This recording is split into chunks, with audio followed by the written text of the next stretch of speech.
자, 오늘 주시는 말씀은 레위기 24장입니다.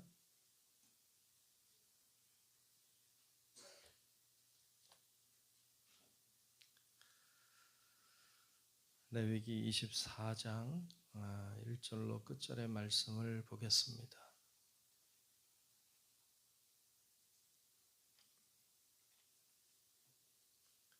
다 찾으신 줄 알고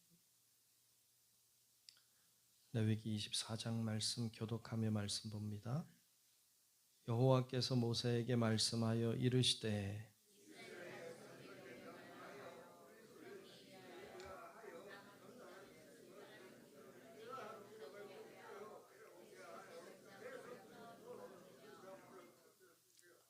아론은 회막 안 증거궤 휘장 밖에서 저녁부터 아침까지 여호와 앞에 항상 등잔불을 정리할지니 이는 너희 대대로 지킬 영원한 규례라.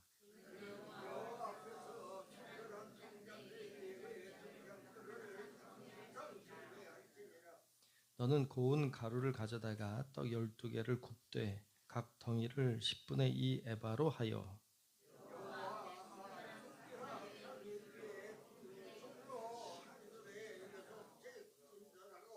너는 또 정결한 유향을 그 각 줄 위에 두어 기념불로 여호와께 화제를 삼을 것이며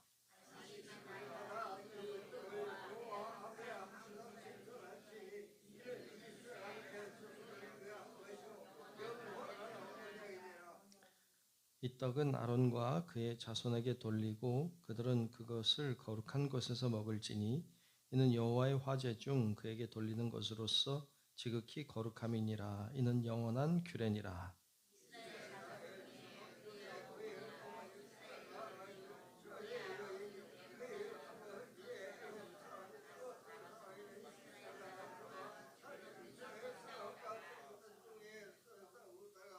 그 이스라엘 여인의 아들이 여호와의 이름을 모욕하며 저주함으로 무리가 끌고 모세에게로 가니라. 그의 어머니의 이름은 슬로미시요 단 지파 디브리의 딸이었더라.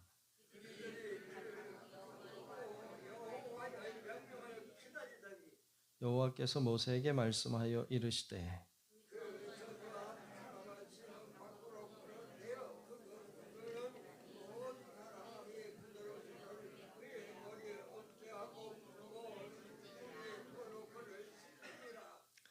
너는 이스라엘 자손에게 말하여 이르라. 누구든지 그의 하나님을 저주하면 죄를 담당할 것이요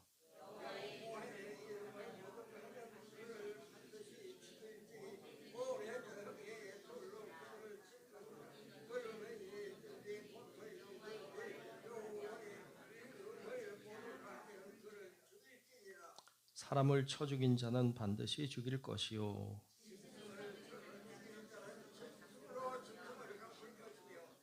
사람이 만일 그의 이웃에게 상해를 입혔으면 그가 행한 대로 그에게 행할 것이니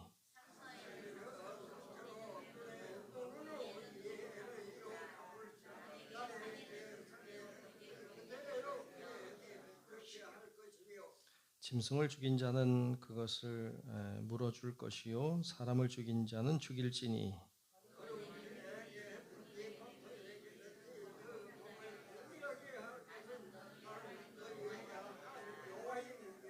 함께 봅니다.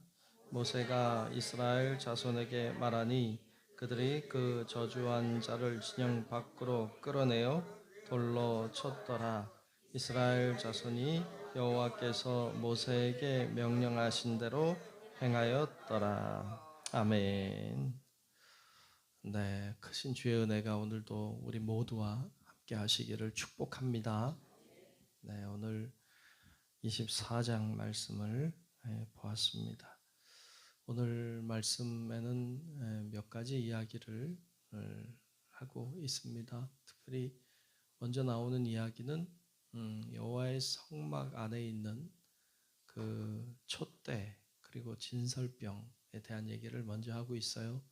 촛대가 이제 들어가면 성막 안으로 들어가면 왼쪽에 촛대가 놓여져 있고 오른쪽에는 떡상이 진설병 상이 놓여져 있어요. 왼쪽에 있는 촛대에는 밤에는 늘 불이 켜져 있도록 또 아무 기름이나 사용하지 않고 특별한 제조법을 가지고 있는 다른 데서는 맡을 수 없는 향이 나는 그 기름으로 불을 켜게 돼 있어요. 그래서 그렇게 불을 켰다는 거죠. 좀 이것을 다시 좀 해석해 보면 성전은 늘 불이 있어야 되죠. 밝아야 돼요. 하나님은 빛으로 예수님은 빛으로 이 땅에 오셨죠. 그래서 그 빛은 예수님을 상징하기도 하고 또 성령을 기름에 비유하기도 합니다. 그러니까 교회 안에는 늘 밝은 빛이 있어야 되고 그리고 밝은 예수님의 빛이 비치는 곳이어야만 하고 성령의 기름이 충만한 곳이어야만 할 줄로 믿습니다. 그래서 교회는 그런 곳이 되어야 한다. 그래서 여러분 기도가 많이 필요합니다. 교회를 위해서. 물론 우리 교회도 중요하지만 이 땅에 수많은 교회들이 있는 곳에서 빛을 발할 수 있도록 환한 빛을 발할 수 있도록 그 성전을 그 회막을 비추는 빛이 무슨 큰 의미가 있을까 이런 생각을 인간적으로는 할 수 있어요. 왜냐하면 여러분 그 안에 누가 들어가요? 밤에 밤에 성막 안에 누가 들어갈까요? 글쎄 안 들어갈 것 같아요. 누가 뭐 제사장이 들어갈 수 있는데 제사장이 뭐 잠자야지 뭐 밤에 거기 가서 누가 뭘 하겠어요. 근데 빛을 비추라는 거예요. 그러니까 인간적으로 그냥 계산해 볼 때는 쓸모없는 것 같고 낭비인 것처럼 보이지만 주님은 그렇게 하라. 성전이 늘 환하도록 밝히 비추도록 그렇게 하라고 하셨어요. 성전이 밝으면 그 전체가 밝은 거죠. 그러니까 그 오늘날에도 마찬가지로 교회가 밝으면 빛을 발하면 전 세계가 밝아질 줄로 믿습니다. 그래서 교회를 위한 기도가 필요합니다. 교회가 빛된 사명을 감당하도록. 뿐만 아니라 오늘 말씀 보면 이제 떡상에 떡이 놓이도록 했습니다. 안식일이면 새 떡이 올라갔어요. 말씀에 나오지만 두 줄로 6개씩 12개의 떡이 올라갔죠. 떡은 뭘 얘기할까요? 주님의 교회는 먹을 것이 있어야 돼요. 사람은 떡으로만 사는 게 아니라 하나님의 말씀으로 살죠. 아멘. 그래서 성전에는 하나님의 말씀의 떡이 있어야 되는 것이죠. 하나님의 말씀의 떡이 있어야 돼요. 여러분 그래서 교회가 빛을 비출 뿐만 아니라 생명의 떡을 나누어 주는 것이 되어야 할 줄로 믿습니다. 그래서 교회를 위해서 기도해 주세요. 모든 교회들이 있는 곳에서 생명의 양식을 나눠주는 것이 되기를. 그러면 이 땅에 굶주린 자가 없겠죠. 이 땅에 말씀이 없어서 가란 자들이 없겠죠. 그래야 되는 거죠. 교회는 그 사명을 감당해야 돼요. 교회에서 뭐 육신의 떡도 나눠주면 좋죠. 그런데 궁극적인 목적은 교회는 육신의 떡뿐만 아니라 생명의 떡을 나누는 곳이 되어야 될 줄로 믿습니다. 그래서 교회가 먹을 것이 풍성해야 돼요. 그래서 교회 오면 배불러야 되는 거죠. 영적으로 충만해져야 되는 거죠. 그래서 이 성전에는 이처럼 밝은 빛이 기름이 늘 밝은 빛을 내야 되고 떡이 풍성해야 돼요.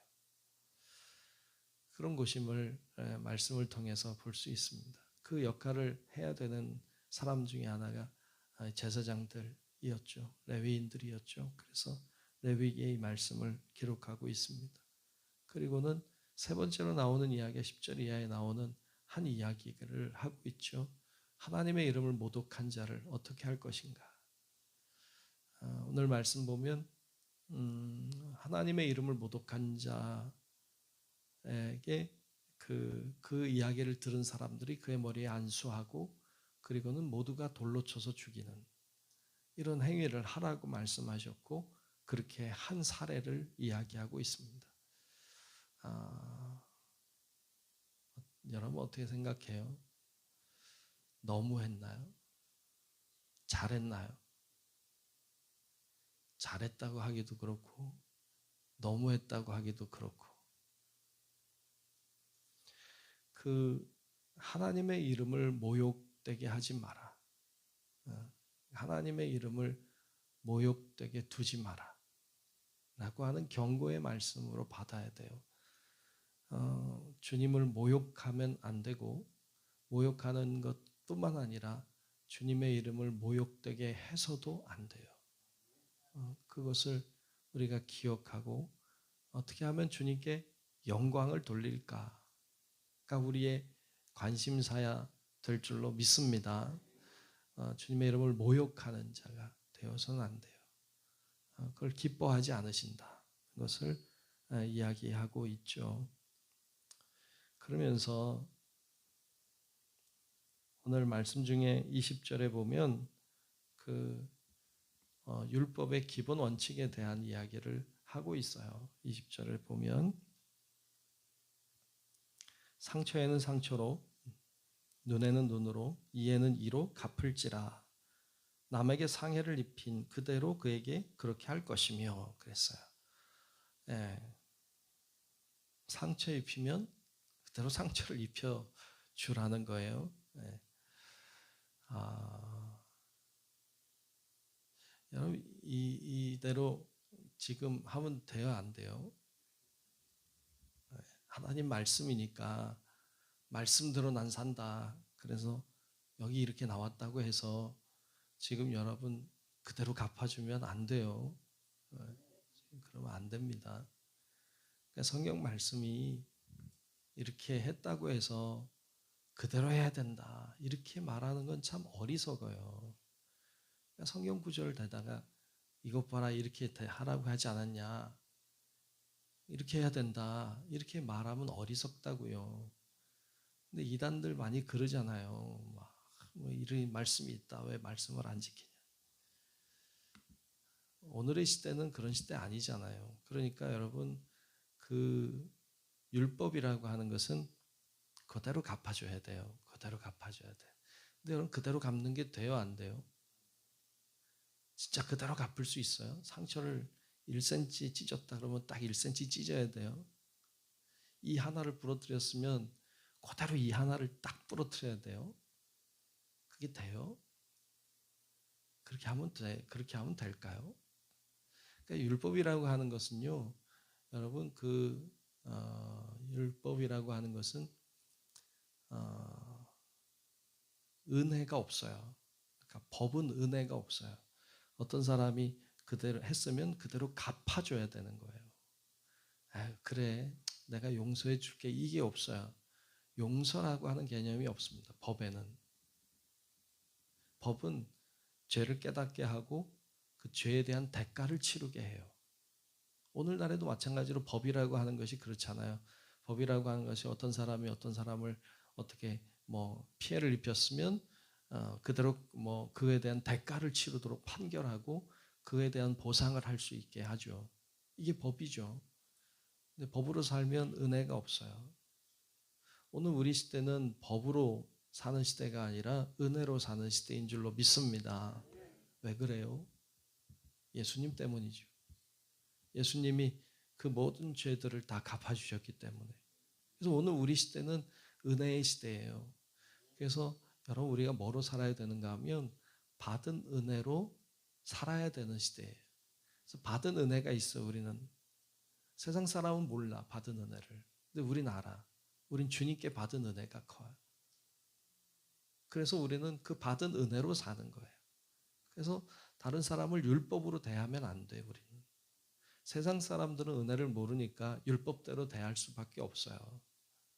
두고 보자 막 이렇게. 근데 우리는 아니잖아. 우리는 은혜를 경험한 사람이고 주님께 은혜를 받은 사람인 걸 깨닫고 아는 사람이에요. 그래서 우리는 세상 사람의 원칙을 따라 율법대로 살지 않고 은혜로 살아야 돼요. 이게 은혜를 아는 자의 모습인 거죠. 그래서 여러분 이 말씀대로 율법을 따라 살지 말고 하나님의 은혜의 그 말씀을 따라서 순종하여 사는 우리 성도 여러분들이 다 되시기를 주님의 이름으로 축원합니다. 기도하겠습니다. 하나님 아버지, 오늘도 우리를 부르시고 인도해 주시고 기도하게 하시니 감사합니다. 아버지 하나님, 교회를 보게 하시니 감사합니다. 교회에 항상 빛이 있도록 도우시고 먹을 양식이 있게 도우시고 그래서 이 세상을 변화시키는 놀라운 교회들이 될 수 있도록 하나님 인도하여 주옵소서. 하나님 저희들이 율법을 따라 사는 자들이 아니라 주님의 복음과 주님의 은혜를 따라 사는 자들이 되게 도우시고 그러므로 이 세상이 환히 비춰지고 이 세상에 하나님의 은혜로 인하여 감사가 넘치는 우리 사회가 될 수 있도록 하나님 은혜를 베풀어 주시옵소서. 오늘도 기도의 자리를 축복하시고 하나님 앞에 간구하는 우리의 기도마다 하나님께 상달되게 하시고 하나님의 은혜와 축복을 경험하는 귀한 시간 되게 하여 주옵소서. 정성껏 드린 예물을 축복해 주시고 하나님 앞에 날마다 드리는 마음과 중심이 하나님께 상달되게 하시고 하나님의 은혜와 축복이 임하는 예물 되게 하여 주옵소서. 오늘도 주님과 동행하기를 원하오며 살아계신 예수님 이름으로 간절히 축복하며 기도하옵나이다. 아멘. 하늘에 계신 우리 아버지여, 이름이 거룩히 여김을 받으시오며 나라가 임하시오며 뜻이 하늘에서 이루어진 것 같이 땅에서도 이루어지이다. 오늘 우리에게 일용할 양식을 주시옵고 우리가 우리에게 죄 지은 자를 사하여 준 것 같이 우리 죄를 사하여 주시옵고 우리를 시험에 들게 하지 마시옵고 다만 악에서 구하시옵소서. 나라와 권세와 영광이 아버지께 영원히 있사옵나이다. 아멘.